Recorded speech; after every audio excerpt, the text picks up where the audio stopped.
So we are reading Zero Limits by Joe Vitale and Dr. Hugh Lin.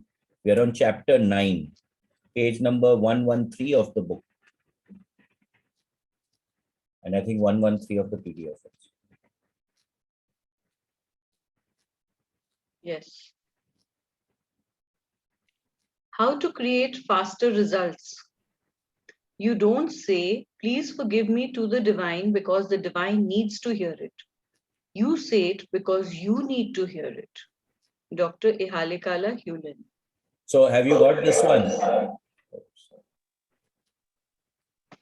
So this is very important, right? The divine already knows everything. You don't need to tell the divine anything. So what are you working on? You're working on yourself. You're not working on divine. You're asking for help from the divine to clear in you that which is creating a flutter in your system. Okay. So you don't need to say, please forgive me to the divine. I'll share an incident with you which happened with me. And since that day, I've stopped doing what I was doing that day. So we were in Jagannath Puri. And in the Puri temple, there's a Lakshmi Ji temple also. So I went there and I was, apne chadhate na, we chadhao money in front of the gods and goddesses. So I was doing that. And suddenly she asked me that, who are you to give me money? Okay, I'm serious about that. And I'm being asked by her, who are you to give me money? And then I realized, what the hell what am I doing? I mean, Lakshmi Ji is supposed to be the goddess of wealth, and I'm giving her wealth. What is the point of that? That day and today, I never chadao anything in any temple. If I have to give it to the priest, I'll give it to the priest, but I will not give it on the front of the deity, if you get what I mean. So like that, divinity already knows everything. So why are you going to say, please forgive me to the divinity? You have to say that, okay, please support me in clearing me, allowing me to become what I'm supposed to be. So that I can be what my true potential is. That is what we are needing to work on over here. Okay, so we need to hear it. It's not divinity who needs to hear it. Yeah, but we say it to the divinity so that we hear it. Exactly. Yeah. You're saying it to yourself, but you're not saying it to the divinity. Please understand that. Despite all the evidence you read in the preceding chapters, I still had my doubts. I told Dr. Hewlin that I couldn't always see immediate results from cleaning. He said, if you could see the array of results from your cleansing, and the cleansing of others, you would be awed, and you would do more cleansing.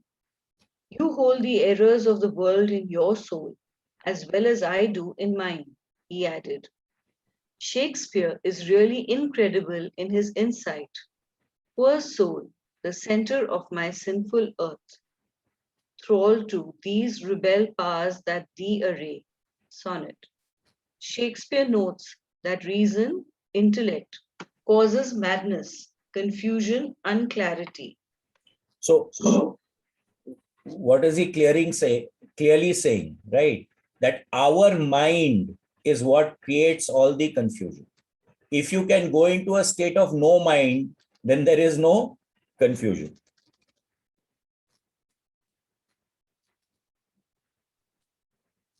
Past reason hunted and no sooner had. Past reason hated as a swallowed bait, on purpose laid to make the taker mad. So Shakespeare notes the problem of memories. When, to the sessions of sweet silent thought, I summon up remembrance of things past, I sigh the lack of many a thing I sought, and with old woes, new wail my dear times waste. Then can I grieve at grievances foregone, and heavily from woe to woe tell o'er the sad account of fore-bemoaned moan, which I knew pay as if not paid before. So what is he saying? That most of the time when we remember the past with regret, right? We are always saying that ye ho gaya mere saath, this happened, this bad happened, I experienced this in life. You'll find many people, what do you know? I have experienced so many things, you cannot even imagine what I have experienced, etc. So what is he saying very clearly over here? Whenever we are looking at the past, we are always raking up things that are depleting. And that puts us and keeps us in that depleted and that in the downward spiral. So the point here again is that it's putting us on the left side of the grid. Why should we remember things that are putting us in a downward spiral? We need to focus our attention on what takes us up. And where your attention is, that is where the energy will follow. That is what you're going to manifest in your life. So if you're constantly stuck in memories which are pulling you down, then again, please understand that that is what is going to manifest in your life, right? So we must focus on uplifting things. Look at good memories. Look at what is happening. Go into appreciation, go into gratitude. That is what will actually start us getting on the correct path.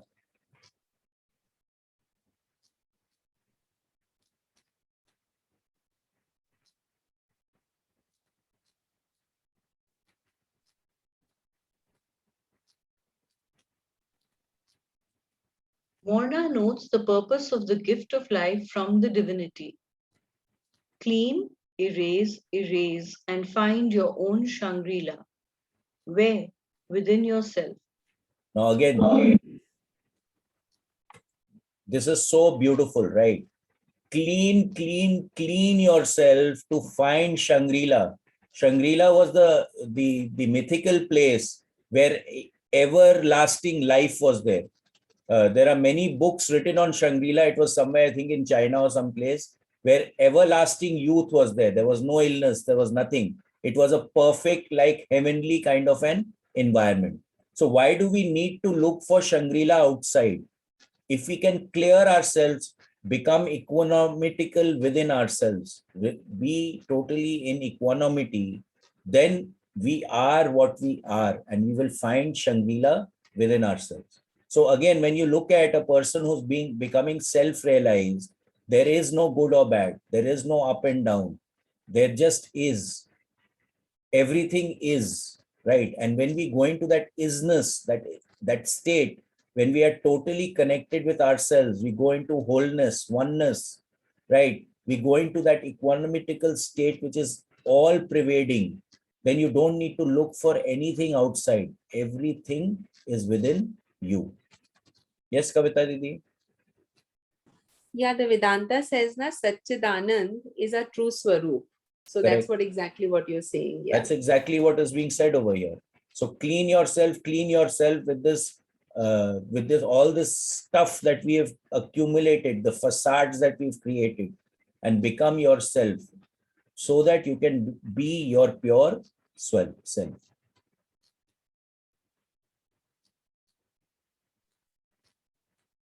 Morna notes the purpose of the gift of life from the divinity.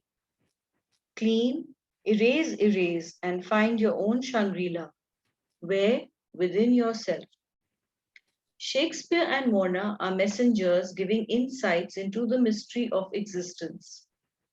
I was as open-minded as a person could get. At least a person named Joe Vitale or even Ao Aqua.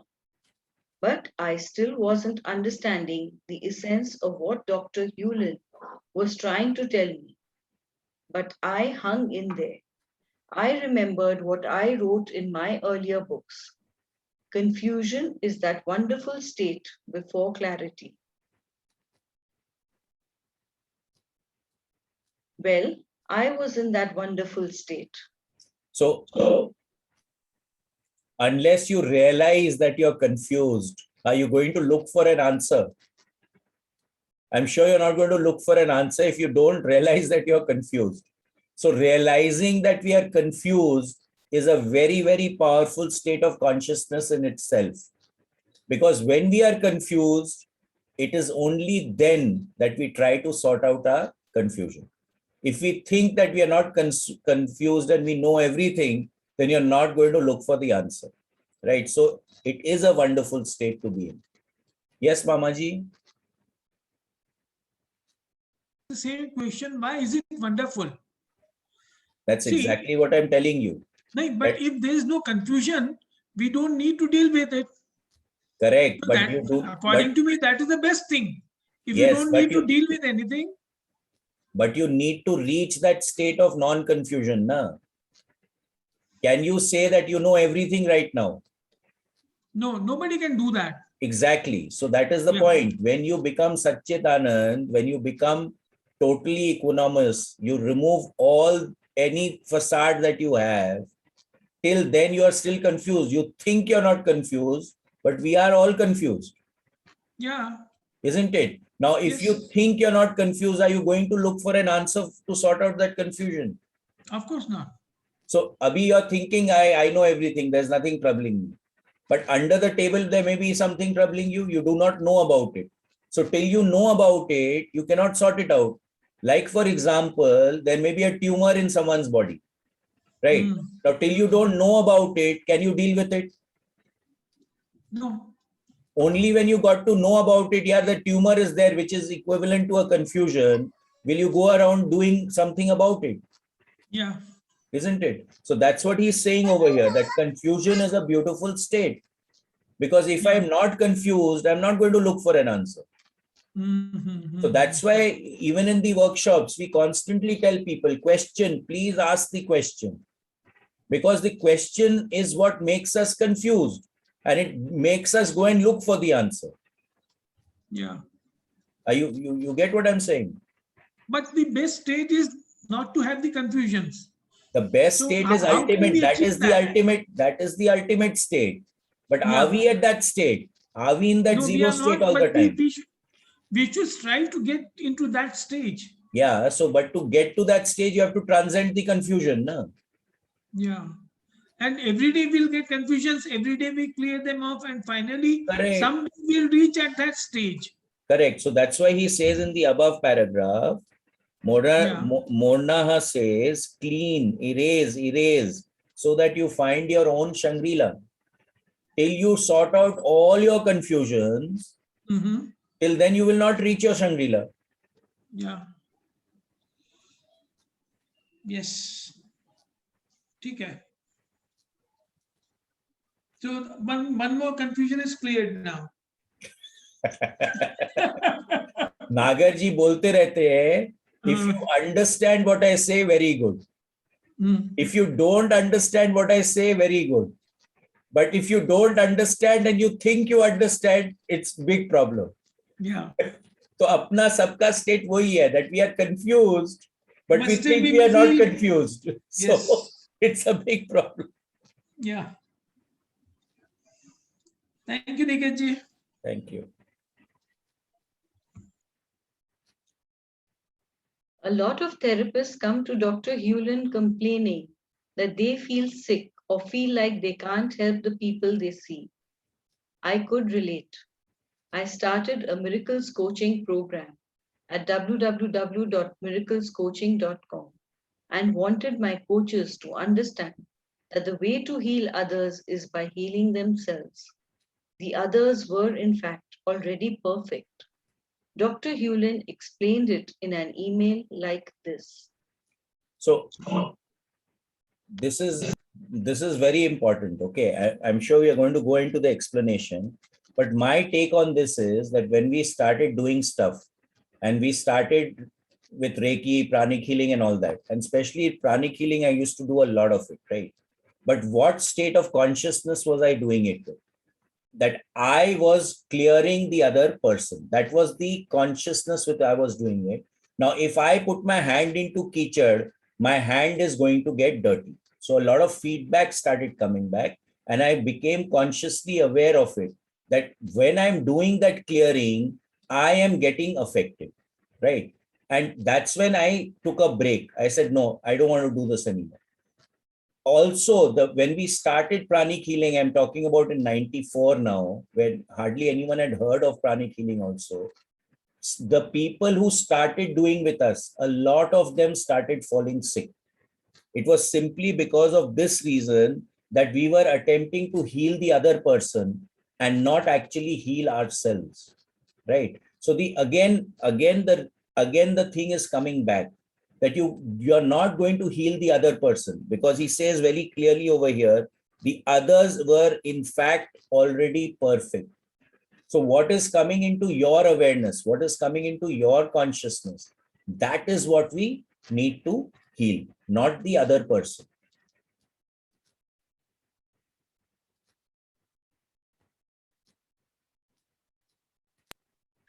A student in the self-identity through Ho'oponopono class this past weekend in Calabasas, California, suddenly cried out loudly in the afternoon session as I was talking. My God, I now know why I feel sick in my stomach when I do healing with my clients. I've been deliberately taking on their woes, and I don't have to. I can clean the woes away. So this happens to a lot of healers who are not aware of what they are doing, right? When you start twinning, when you start going into resonance with someone else, then you start resonating and you will take on whatever they are experiencing. But if you do it with the mindset that I'm just observing myself and clearing myself, then there is no reason why you need to take on the woes of the other person. So you can act in as a witness to whatever is happening, and you are acting also as a witness to whatever is happening in your body also. So what this allows us to do is to detach from the situation.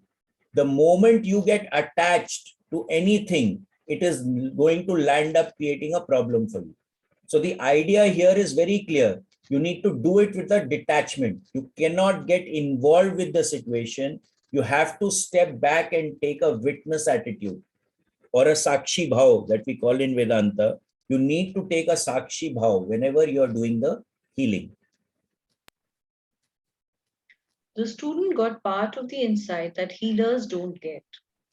What they don't get is that the client is perfect. The client is not the problem. The healer is not the problem. The problem is what Shakespeare calls old woes, new wail, my dear time's waste. So what does this mean? That we are connecting with unnecessary memories. Now, there are three ways in which we can operate. One is memories, the other is inspiration, and then zero. What we are attempting to do in our normal lives is to stop operating from memory, but start operating from inspiration. That I do what I'm inspired to do at that point in time. And the moment we start doing that, we'll automatically get into the flow and then achieve whatever we want to achieve or whatever we are meant to achieve. Because this guy, again, the big guy knows more than the small guy. And where are we thinking from? It's only the small guy. So when we allow that inspiration to come in, we are operating from the big guy. So we need to transcend the memories.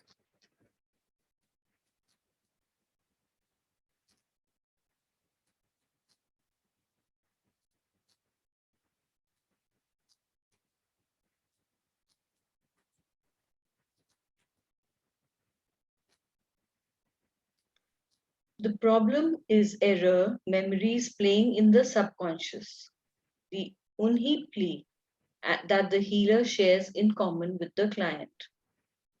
Self-identity through Ho'oponopono is a problem-solving process of repentance, forgiveness, and transmutation that anyone can apply to themselves.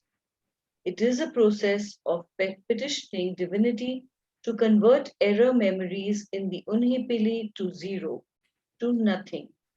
So what does it mean over here, right? He's saying the problem is error memories replaying in the subconscious. So what we are coming to here is, what is your internal music? What is the background music playing in your consciousness all the time? What are you replaying? Also, we are constantly talking about patterns. Which are the patterns which are recurring in your life? If I'm constantly thinking the same thing, then it has got me gripped. It has got me stuck. What we are finding with biofield tuning now, whenever we start clearing the sun star and it gets stuck in the mouth, very clearly I can tell the fellow he's got stuck in roundabout thinking, right? And until we stop the roundabout thinking, we are not going into doing anything productive. The reason is that we can only do one thing at a time. We cannot do two things at the same time. We think that we multitask, but actually we can't multitask. So if you're getting stuck in the roundabout thinking, then you're not doing anything. And the trick that I found that is working for people here is that whatever is coming in that roundabout thinking, write it down on a piece of paper. And once you do that, go into the ABC list that we've spoken about many times, and then start doing something about it.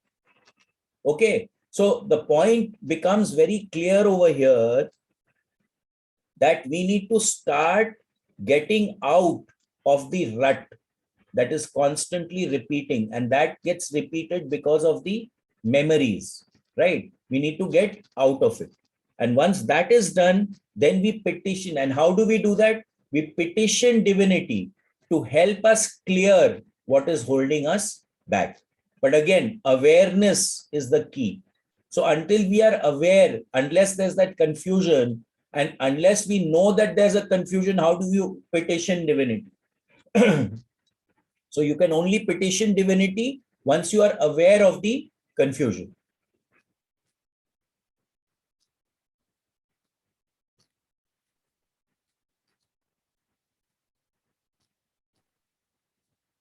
A point needs to be made. Expectations and intentions do not have any impact. Shivamala, you missed a paragraph.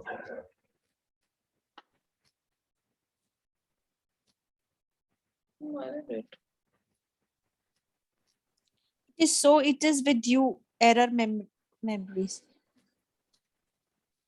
So it is with you.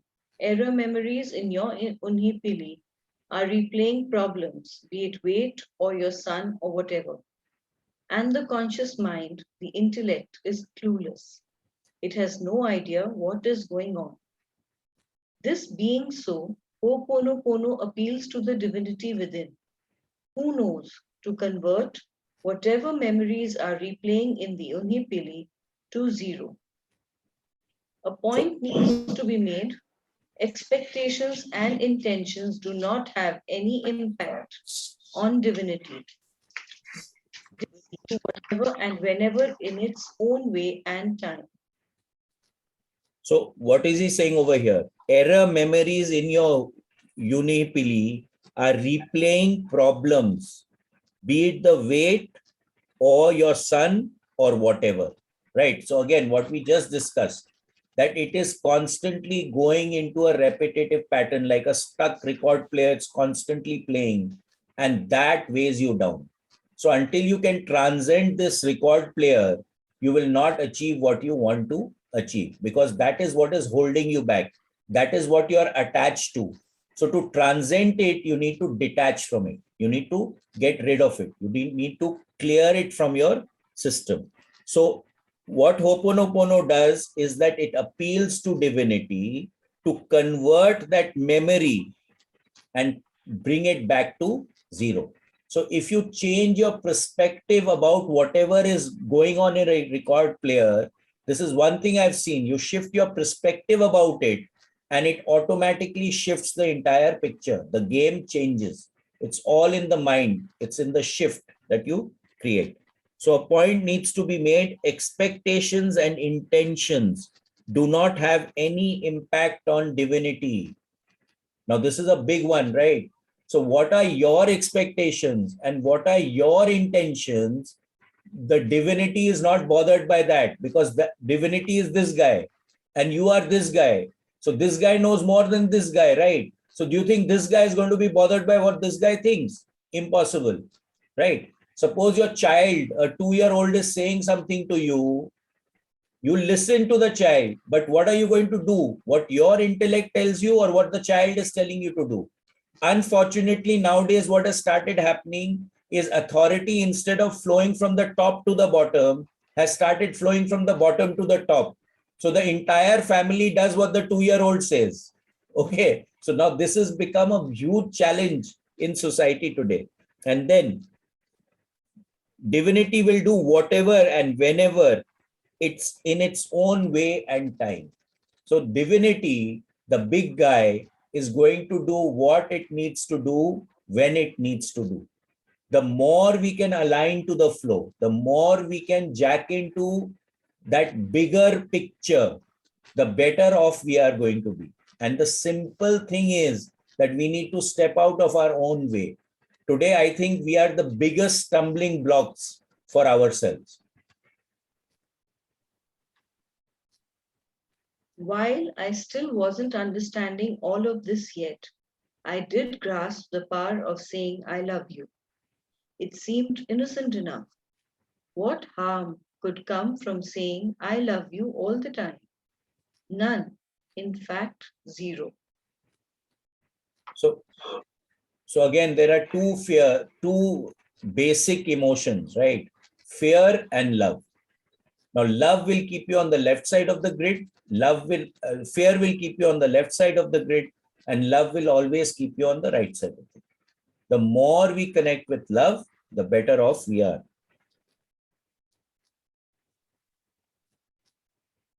As Dr. Hewlin once explained, to open the way for the inflow of divine wealth requires first cancelling memories.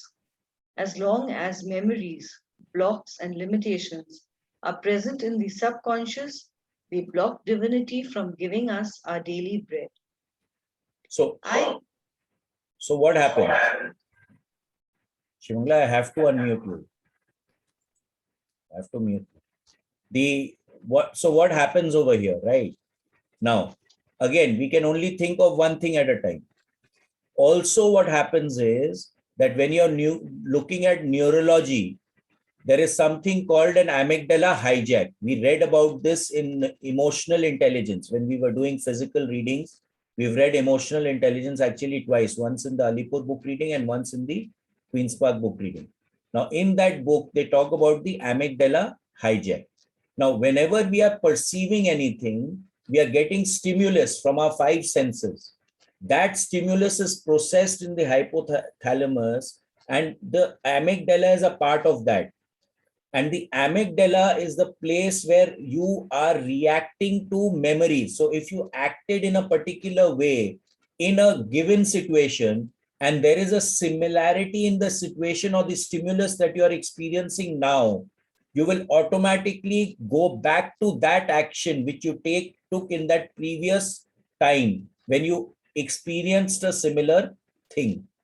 So unless you clear the memories of how you acted previously, that is going to trigger you off. Now, if you give it a pause, the point is if you give it a pause, then that stimulus which is coming in through a visual, auditory, smell, taste, etc., has a chance to go to the frontal cortex, where it can actually take a decision, an informed decision, and an overview kind of a decision. It does not go into a reaction. You can go into a response, right? But most of the time, what happens, we don't give it that pause, because the neural network, the distance that the stimulation goes to the amygdala is smaller than what it takes to go to the neocortex. So what happens is we go into reaction.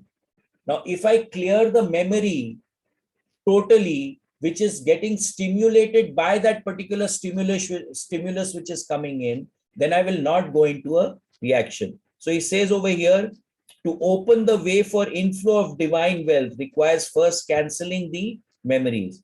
As long as memories, block limitations are present in the subconscious, they will block divinity from giving us our daily bread. So it will block us from acting with a higher state of consciousness. It will keep us in that lower state of consciousness because we will keep reacting out of memory.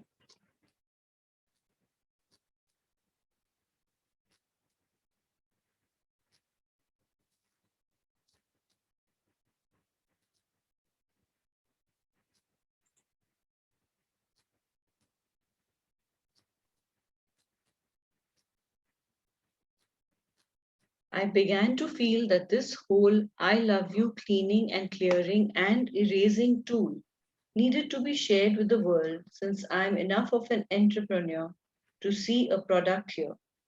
I talked to one of my business partners, Pat O'Brien, about making a special audio of the method. He quickly agreed. While he wrote the music and I recorded the 4 phrases, I also wrote the website copy. You can find it at www.milagro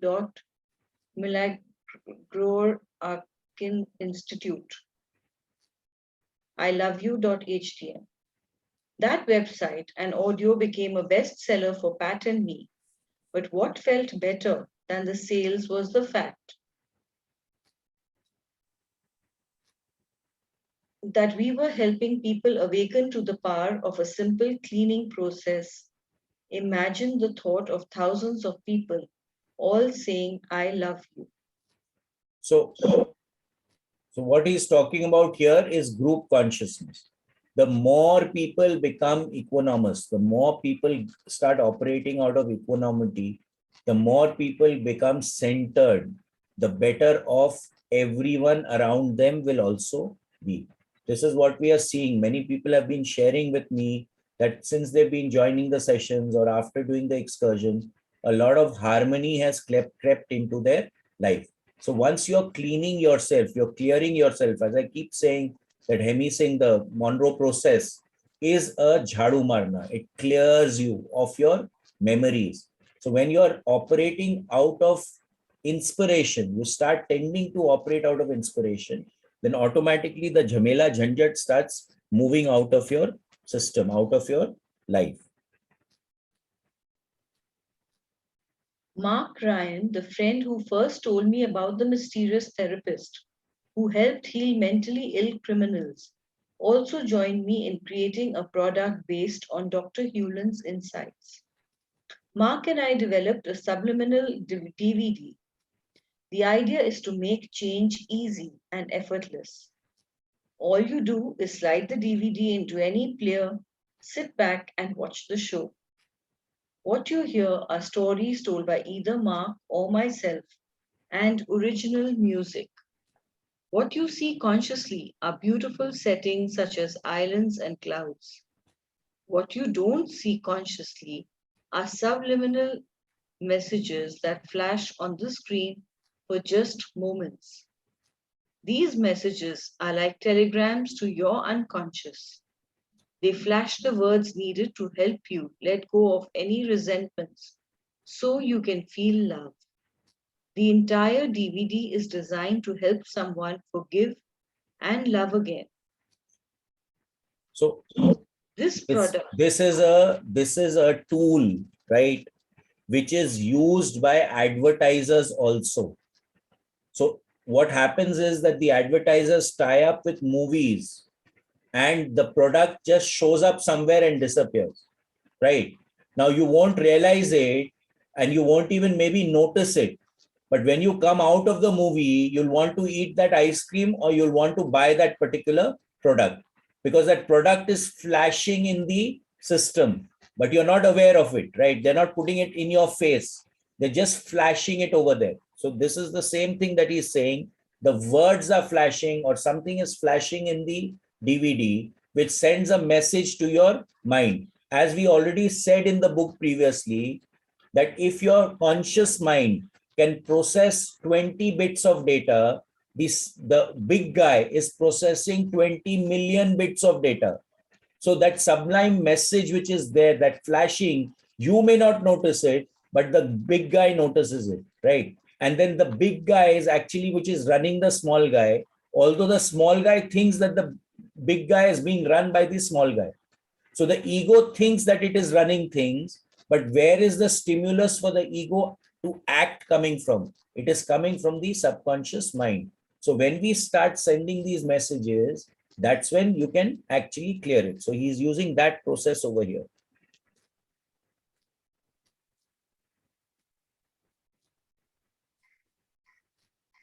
this product was designed to help people clean the negative blocks within themselves.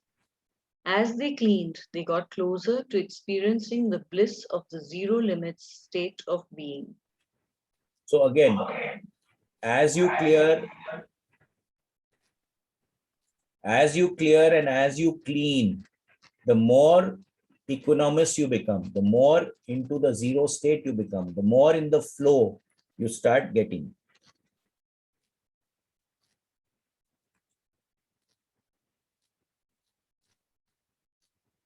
I was learning that ideas were coming to me as I continued to clean.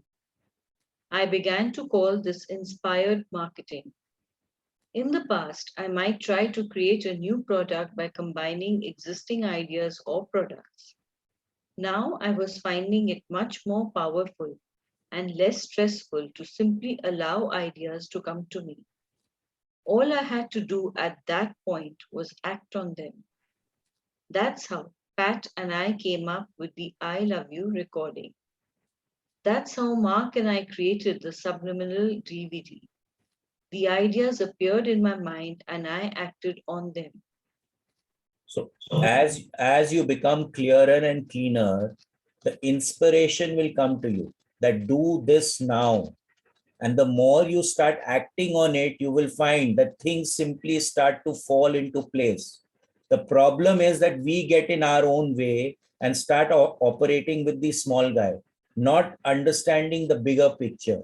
So the idea here is to get that feel, that when is it an inspiration and when are you acting from the small guy?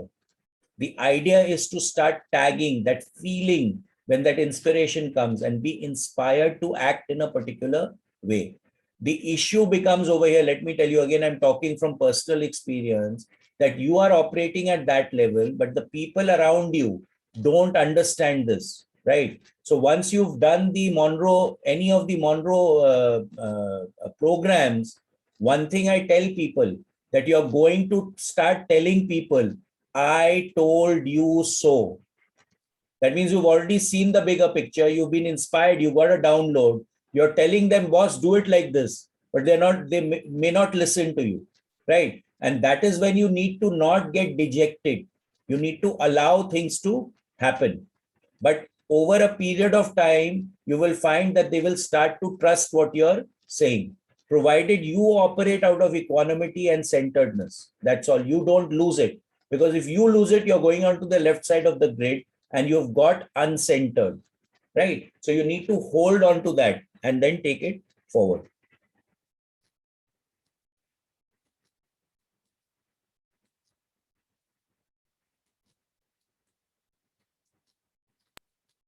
If you stop and consider the implications of this, you might find yourself in awe. What I'm saying is that to just keep cleaning is far more important than anything else. As you clean, ideas are given to you, and some of them could make you very, very wealthy. So again, what is happening? As you become clear, you become a still pond. Any pebble which is thrown into the pond, you see everything, right? And that's when the ideas come from. If you see most of the discoveries, how were they made? The people were working tirelessly, nothing happening. And then suddenly an idea pops up. Where did that idea come from? Were they open to that inspiration? There's a story about Edison where he used to lie on his easy couch. That's when he got most of his ideas. He used to lie in his easy couch and he used to keep a coin in his hand and he used to have a metal plate. Now, when you see, if you are relaxed and sleeping, an adult will never be able to close their fist. If you don't want to sleep, close your fist like this, you'll not be able to sleep. Okay. So what he used to do, he used to hold the coin in his hand, and then he used to go into a relaxed state. And as he's going into that relaxed state, his hand used to open and the coin used to fall on the plate, making a noise, and he used to get up. Right. Now, when you're doing that, when you look at brainwave patterns, when we are thinking, when we are talking consciously like we are talking right now, there has to be beta frequencies in your brainwave pattern. When you go into a relaxed state, it is alpha frequencies. When you're going into a deeper state of consciousness, it's your theta. That's where your subconscious resides. So when you're going into a sleep, you're going into a theta state, and then the coin falls, the beta comes in, and you're still in a relaxed state. The alpha bridge is there. That's when the ideas from the subconscious can come into the conscious awareness, and you can consciously do that. This also happens to us when we are just going into sleep and we are coming out of sleep, the hypnogonic and the hypnoponic state of consciousness. That is again where we get ideas. That is why we are told, don't jump out of bed, right? Wait for some time and then get out of bed. So a lot of ideas and inspirations can come at that time. Another funny thing I'll tell you, many times you all can all try this. Okay, it's little out of the picture, but it's something that has worked for me. I've got out of bed, then the first thing you do is you go to the bathroom, right? And I think I meditate on the pot more than anywhere else. And that's where I get all my ideas. Why? Because you're still in a relaxed, in a Gorgie state. So you're still in that hypnogonic, hypnoponic kind of a state where you can actually focus and allow ideas to seep in. So what I'm going to do during the day actually occurs to me during that period in time. I guess all of you can actually try it once in a while and see what happens to you and give us feedback whether it worked for you or not.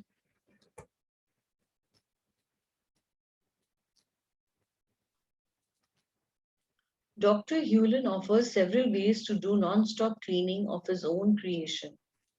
One of them is a symbol that came to him in an inspiration one day. This is it. He put the symbol on his business card and made stickers and buttons out of it. The word seaport means he says clean, erase, erase, while returning back to port, the zero state. Because I'm today convinced cleaning is the only way to get faster results, I wear 2 pins. I also place the symbol as a sticker on everything, from my cars to my computer to my wallet to my gym equipment. I'd stick it on my forehead if I didn't think it would look strange. Of course, I couldn't always get it as a tattoo. I could. I could always get it as a tattoo. So what is he saying now? Every symbol, okay, has energy. It has power. So what is the intent with which you're making the symbol? It carries that intent. However, what we have seen is that everything impregnates over a period of time. So if you're saying that the pin is there, you need to clear the pin. This is true even for rings. Many people wear rings, right? The rings will create a beneficial effect for a certain period of time. And then after some time, the beneficial effect will go, but the detrimental effect will remain. So it needs to be cleared. So everything needs to be cleared. Now, having said that, he's given us one symbol over here, seaport, right? But we can create our own symbol. Also, another thing I have found that everything has a center. So everything has a relationship in space. If you can rotate something in the proper way, you will find that it will work for you. Another thing which is there, in that circle, every color has its own spot. So if you can use the correct color in the correct spot, that also will have a centering effect. It will start clearing you automatically. This is something that we have found regularly. In the Vastu and the Energy Field workshop, we actually teach you how to make these stickers. And I find them to be extremely powerful in clearing. Okay, the same way that it is working over here.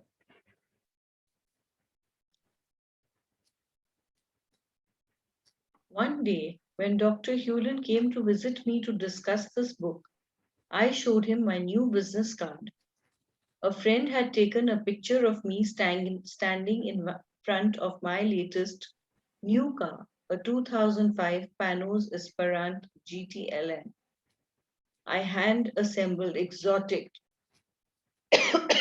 luxury sports car made outside of Atlanta. I knew I looked confident and probably radiated wealth in the picture, but I had no idea just how powerful the image was.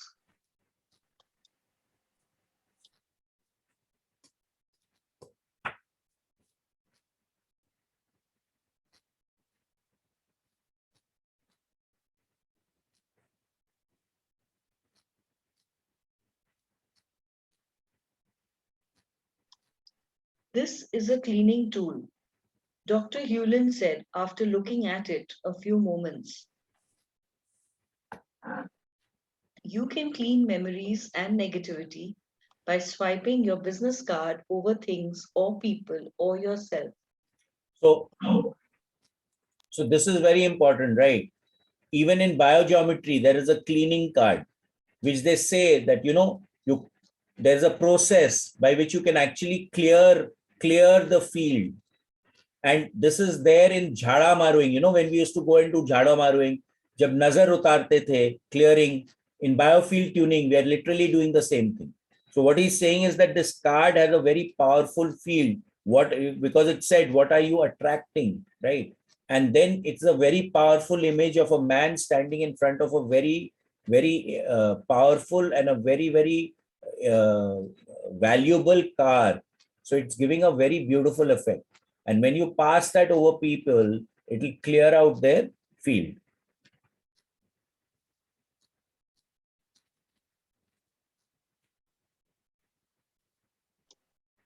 Whether he's right or not, I sure felt better about my card and was more than willing to pass it out to people.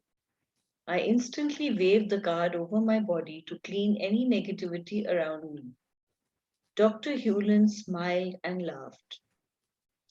Dr. Hewlin said the company logo for the Panos car, an original crest with a yin yang swirl and a three-leaf clover in it, was also a cleaning tool. He stared at the bright red, white, and blue colors and the green clover in it and said it was a powerful symbol for cleaning. 2. Since I love my panos and drive it a fair amount, thinking that it was cleaning me as I sat behind the wheel made me smile. So again, logos can become very, very powerful symbols, right?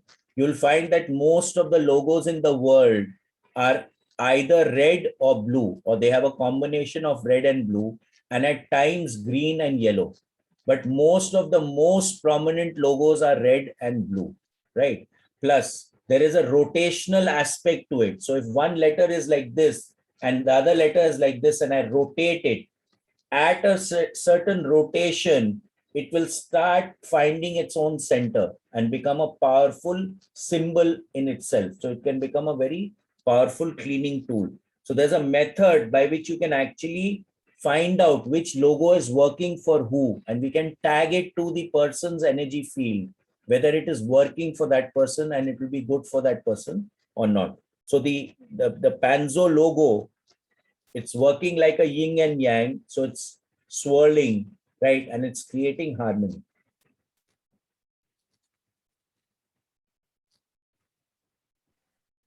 And the most beautiful thing about my business card is that it contains a picture of my car with the Panos crest right there on the hood.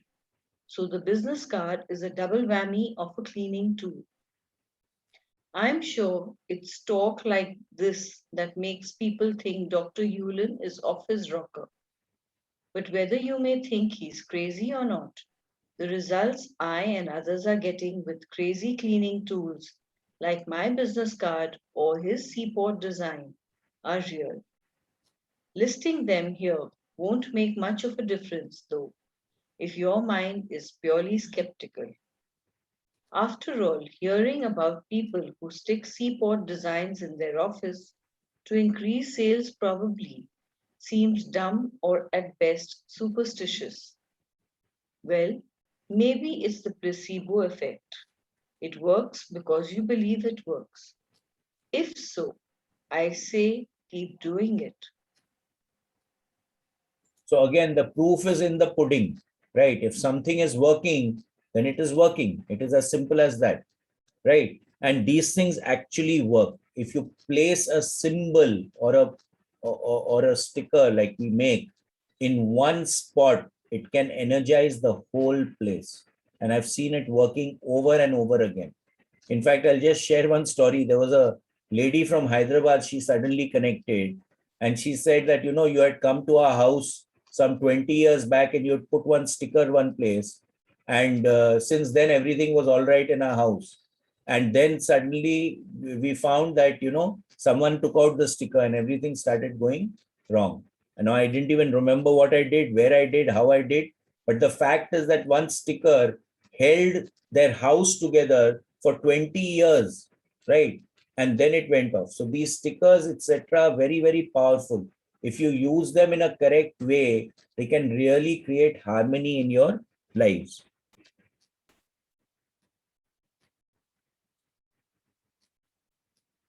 Should we stop here? Just please finish this. Marvin, for example, a salesman who you'll read about in the next chapter, is breaking all records, selling luxury cars to customers. He told me he sticks Seaport stickers everywhere. I stick them under my desk, on my ceiling, on my computer, on the coffee pot, under cars, in the showroom, in the waiting room, and more. He said, I don't get a discount for buying these stickers either. I buy hundreds and use them everywhere. So again, when you're making the stickers, what is the intent with which you make the stickers? We talk about it in the Vastu and the energy field workshop, that today I will never allow anyone else to make my sticker. While I'm making my sticker, what I'm thinking is in the sticker. When I'm installing the sticker, what I'm thinking is in the sticker, right? So you have to install it with consciousness. This is what I've seen. Now, of course, he's buying it from Dr. Hugh with Lin and then sticking it. So naturally, Dr. Hugh Lin is clearing each sticker before it goes out. So even in biogeometry, they have these stickers and they have these L's and all that stuff. They say that each and everything that gets out of the system is tested for BG3 energies, right? Because someone else is making them. So they'll get it, they'll test it. If it is not working, they'll reject it. So the fact of the matter is that your consciousness also plays a part when we are using these stickers and these other tools. Maybe it's his belief in the cleaning tool that makes it work.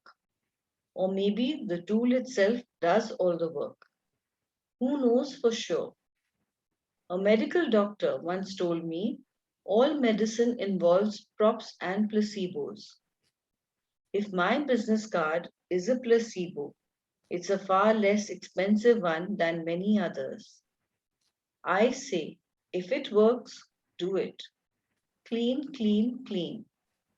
So it's a given fact that medicine does not cure you. The body cures itself. Okay, this is something that all doctors actually know. If the body is rejecting the medicine, then the medicine will never work. So to that extent, everything is a placebo. Placebo means that you give a sugar pill to a person and say it is medicine, and there is no active ingredient in that medicine, but yet you get cured. So there was one story, I don't remember which book I read it in. I think it was Energy Healing, if I'm not mistaken. And in that, he gives a story where this guy, he hears about an experimental cancer drug, and he takes the drug and he gets cured. His entire, the PET scan and everything is all clear, right? And they're touting it as a miracle drug. So he gets cleared. And then after some time, after a year or so, research starts coming out that it didn't work and it was all bunkum, it was a fraud and this and that. And this guy who had got cured taking that drug, he again lands up getting cancer. So what worked? Did the placebo work? I mean, did the medication work? Or his thoughts that the medicine is working work? Now that is what is called the placebo effect, where there is no active ingredient, but you think that it is working for you. This also used to happen when, in a few decades back, as soon as the doctor came into your house and gave you a medicine, you became well, right? The fact that the doctor has seen you and given you a medicine, half your issue is already sorted out. So this also happens a lot for people. Okay, so let's stop here. I think we overshot a little bit, but I thought we'll complete the chapter. Anyone, anything to say before we wrap up? So we have meditation at 3:45. Stop the recording. Sorry, we have meditation at 9:15 today.